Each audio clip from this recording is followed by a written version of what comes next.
आज का हमारा टॉपिक है जर्नल एंट्री और ये जर्नल एंट्री नंबर 14 है 14 और टॉपिक का नाम है वीपीपी। यानी वीपीपी कोई एंट्री जो ये किसी पर्टिकुलर नाम से नहीं है, सिर्फ पहचानने के लिए इसको हमने वीपीपी रख दिया। यानी इसके अंदर एक विशेष प्रकार की एंट्री आ रही है वीपीपी, तो इसलिए इस एंट्री को वीपीपी का नाम रख दिया गया। डिस्क्रिप्शन में आपको इसकी डिटेल मिल रही होगी, जो यहाँ पर आपको पिक्चर दिखाई दे रही है उससे भी आप इसको देख सकते हो। तो चलो स्टार्ट करते हैं।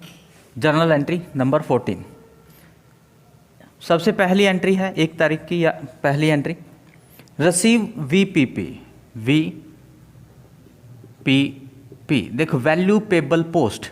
आपने है ना कोई सामान मंगवाया था, ठीक है, और उसका डिलीवरी चार्ज, जैसे आप ये नहीं होता ऑनलाइन डिलीवरी जो होती है आपके घर पे आता है जो सामान, तो कुछ इस प्रकार आपने मंगवाया है और उस पर एक्स्ट्रा चार्ज भी है। और जो एक्स्ट्रा कैरेज जो लगी है वो 15 रुपये लगी है, कैरेज नहीं 150 रुपये, कैरेज जो है इस पर 150 रुपये लगे हैं आपके। सामान कितने का था? सामान है आपका 20,000 रुपये का। यानी एक तरह से ये सामान परचेज कर रहे हो आप। सिंपल एंट्री बन रही है इसकी, कोई वीपीपी नहीं लिखना कहीं पर, कुछ नहीं आता। यानी आप सामान मंगवा रहे हो, आपने घर बैठे बैठे ऑर्डर दे दिया और सामान आपके घर आ गया, तो उसे वीपीपी बोलते हैं, वैल्यू पेबल पोस्ट। तो वो जो आपके घर आया है, जैसे हम कैश ऑन डिलीवरी करते हैं तो वो एक्स्ट्रा पैसे लेता है हमसे, या कई बार हम बैंक से ट्रांसफ़र कर रखा है। यहाँ पर ऐसी कोई बात नहीं बताई गई है कि ये जो पैसे हैं आपने पहले ही दे दिया है, लेकिन हाँ 150 रुपये आप कैरेज के पे कर रहे हो, ये बात ज़रूर बताई गई है। तो यहाँ पर इसकी सिंपल एंट्री बनेगी, ज़्यादा कन्फ्यूज़ होने की ज़रूरत नहीं है। यहाँ पर परचेज अकाउंट डेबिट कितना होएगा? यहाँ पर देखो, जो सामान है वो उसकी वैल्यू लिखी जाएगी 20,000, ठीक है, और कैरेज अकाउंट डेबिट 150 और इसको टू कैश क्रेडिट कर देंगे 20,150। 20,150। अब कैरेज देखो, जब एसेट्स खरीदते हैं तो उसके अंदर इंक्लूड कर देते हैं हम, और जब हम कोई गुड्स खरीदते हैं तो उसको सेपरेट लिखा जाता है, जैसे यहाँ पर सेपरेट लिखा है। नेक्स्ट एंट्री हमारे पास paid 3,000 for subscribing newspaper and magazine. आपने क्या किया है, न्यूज़पेपर व मैगजीन के सब्सक्राइब के लिए लगवाने के लिए 3,000 रुपये दिए हैं किसी को, ठीक है। तो यानी जो न्यूज़पेपर और आपका ये मैगजीन है, ये मिसलेनियस में आते हैं। किस में आते हैं? मिसलेनियस में। तो यहाँ पर आपका मिसलेनियस एक्सपेंस बनेगा, मिसलेनियस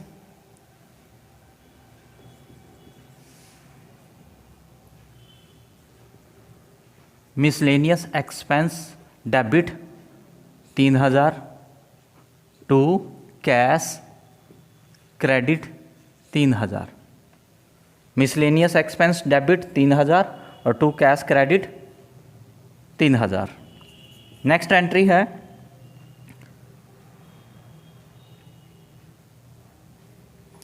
रिसीव 500 रुपये from sale of old newspaper and magazine.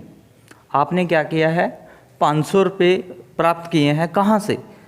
पुराने अखबार और कोई मैगजीन बेच दी कबाड़ी को आपने, तो उससे आपको 500 रुपये प्राप्त हुए। तो 500 रुपये आ रहे हैं हमारे पास, तो पहले तो ये पता करो कि जो पैसे आते हैं वो डेबिट है कि नहीं। तो यहाँ पर कैश अकाउंट डेबिट करेंगे आप 500 रुपये। कहाँ से आए ये पैसे? सामान तो बेचा नहीं आपने, अब सेल तो हो रही है, तो टू सेल नहीं लिख सकते, क्योंकि आप मिसलेनियस एक्सपेंस यानी जो इनकम होती है या एक्सपेंस होता है, जिस भी किसी एसेट्स को आप बेचते हो तो वो उसका नाम आता है। तो यहाँ पर इसका नाम आएगा मिसलेनियस इनकम आएगा। यहाँ मिसलेनियस लिख लो, सिंपल। मिसलेनियस इनकम भी लिख सकते हो, income credit 500।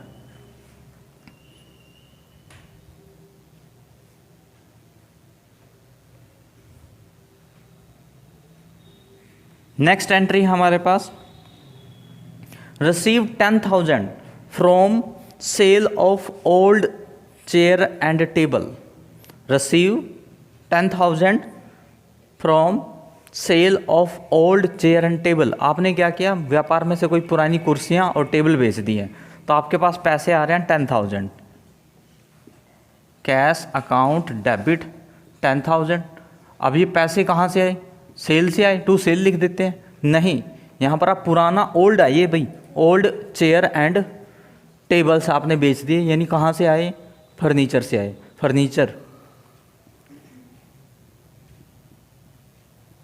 Furniture credit 10,000। Next entry है हमारे पास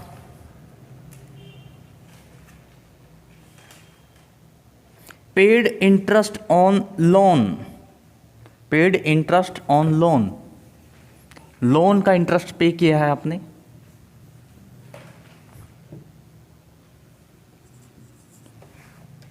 $6,000, तो यहां पर इंटरेस्ट कहाँ गया, हाँ, इंटरेस्ट अकाउंट डेबिट 6,000 टू, देखो यहाँ पर कोई कैश या बैंक ऐसा नहीं लिखा, तो फिलहाल कैश मान लेंगे, यहाँ पर cash account credit 6,000। Next entry है हमारे पास withdraw goods for personal use 8,000, withdraw goods, पैसे नहीं, गुड्स, व्यापार में से आपने क्या किया, गुड्स निकाल लिए निजी प्रयोग के लिए, तो ड्राइंग है निजी प्रयोग के लिए, तो ड्राइंग आता है आपका, तो यहाँ पर अकाउंट बने, एंट्री बनेगी drawing account debit 8,000 to, cash नहीं है यहाँ पर, परचेज आएगा, परचेज क्रेडिट 8,000। नेक्स्ट एंट्री है goods stolen cost 48,000, goods stolen 48,000 रुपये का सामान चोरी हो गया है, ठीक है, तो हमारे पास से सामान जा रहा है, मतलब एक तरह से चला गया, क्या ये हमारी सेल होगी, नहीं ये सेल नहीं है, तो क्या लिखेंगे इसको, पैसे भी नहीं आ रहे हैं ना पैसे जा रहे हैं, लेकिन नुकसान जरूर हो रहा है, तो यहाँ पर क्या लिखा जाता है इसको, लॉस बाय थेफ्ट डेबिट 48,000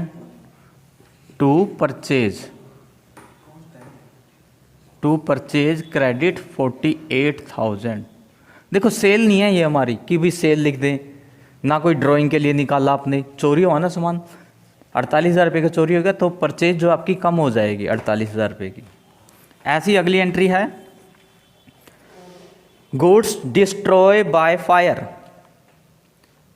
आग में खराब हो गया आपका सामान, जल गया है, कितने का, ये 1,60,000 रुपये का, 1,60,000 रुपये का सामान आग में जल गया, goods lost destroy by fire, cost है 1,60,000 रुपये, तो यहाँ पर भी ऐसी एंट्री बनेगी, loss by fire account debit 1,60,000 रुपये टू परचेज क्रेडिट 1,60,000 रुपये।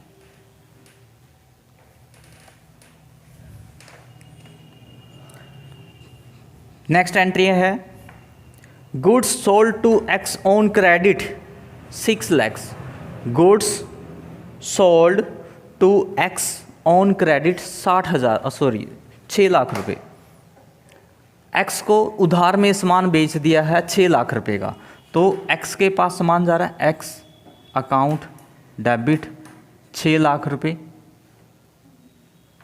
टू सेल हो रही है आपकी, सेल क्रेडिट 6 लाख रुपए, ठीक है। Next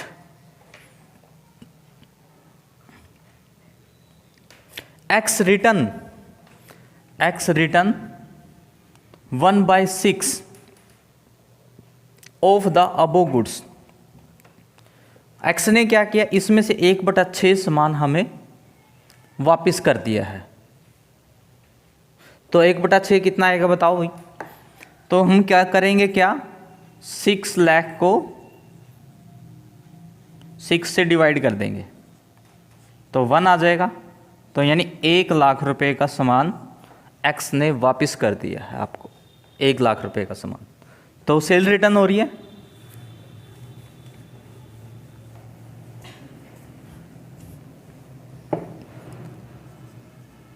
cell return account debit 1 lakh रुपए टू किसने किया, एक्स अकाउंट क्रेडिट 1 लाख रुपए।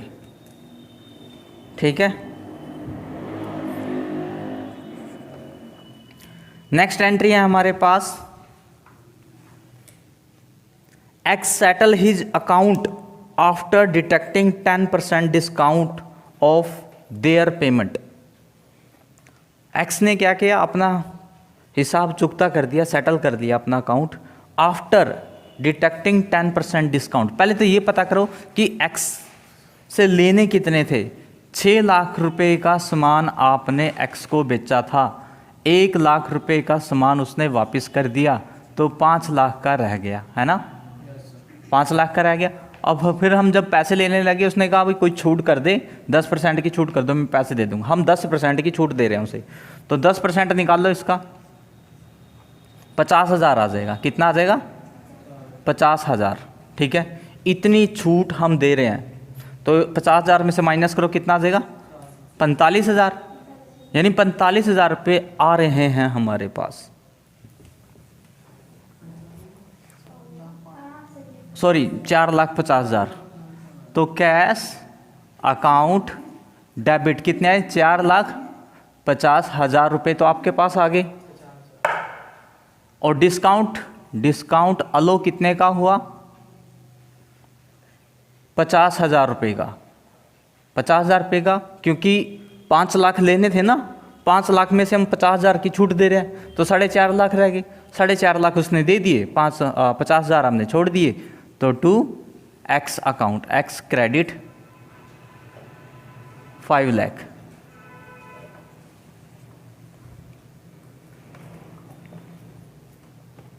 नेक्स्ट है paid salary 80,000 and due salary 20,000। Paid salary 80,000 and due salary, बकाया सैलरी 20,000। आप इसकी 2 एंट्री भी कर सकते हो और 1 एंट्री में भी इसकी एंट्री कर सकते हो। देखो मैं 2 कर देता हूं ताकि आपको आसानी से समझ में आ जाए। देखो जो 80,000 की बात हो रही है पेड सैलरी, वो तो करंट की सैलरी है, लेकिन जो ड्यू सैलरी होती है ना, वो आउटस्टैंडिंग एक्सपेंस। आपका बेसिक टर्म में आपको समझाया था आउटस्टैंडिंग एक्सपेंस क्या होता है। तो यहाँ पर एंट्री बनेगी, एंट्री नंबर 1 इसकी salary account debit 80,000 to cash credit 80,000।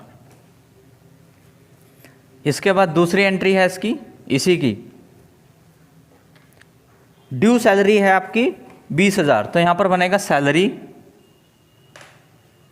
Account debit 20,000 to outstanding salary. क्या बनेगा ये, outstanding salary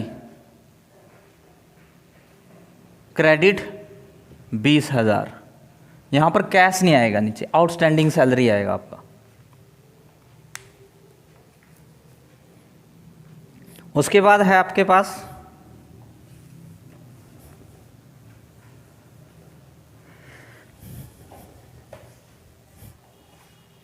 paid income tax 80,000 रुपये। पेड इनकम टैक्स 80,000 रुपये बाय चेक। इनकम टैक्स जो होती है वो ड्राइंग में काउंट होती है आपकी, तो इसकी एंट्री बनेगी drawing account debit 80,000 to bank, cash नहीं आएगा यहाँ पर, क्रेडिट 80,000। चेक जो है बैंक से कटता है। तो ये थी आपकी एंट्री वीपीपी की, एंट्री नंबर 14 थी ये। और कोशिश करें कि पहले आप इसको सोल्व करें। यदि सोल्व होती है बहुत अच्छी बात है, अगर नहीं सोल्व होती है तो आप हमारा ये लेक्चर देख लें, इसमें आपको पता लग जाएगा कि कौन सी एंट्री कैसे सोल्व करते हैं। और आज की वीडियो में इतना ही, मिलते हैं किसी और वीडियो में। थैंक यू, धन्यवाद।